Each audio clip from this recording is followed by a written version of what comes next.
Why do so many people think sports are rigged? Sports are built on one idea, that the games aren't rigged. Which brings me to this.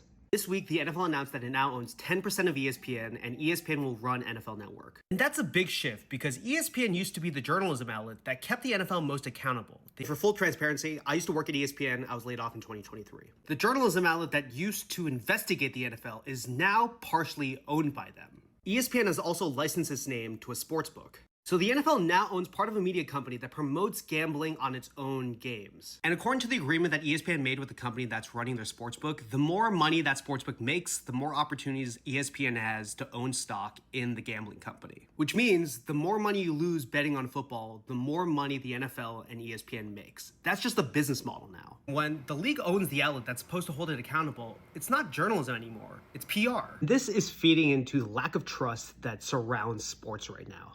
According to a 2025 poll from Sacred Heart, 61% of sports fans are worried about games being rigged. There's gambling odds everywhere.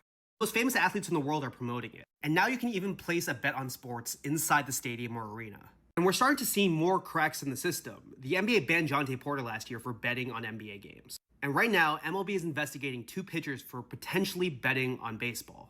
Part of the beauty of sports is randomness, that anything can happen on any day. But when gambling, media, and the leagues are all financially tied together, people start to question whether or not this is random or if it's rigged. And what scares me the most is that it doesn't even matter if the games are actually rigged. If fans believe they are, the entire thing, the leagues, the media, the sports books, they all collapse. And most of sports media stays quiet about this because the industry is propped up by sports gambling through podcast ads, TV ads. Let me know what you think in the comments.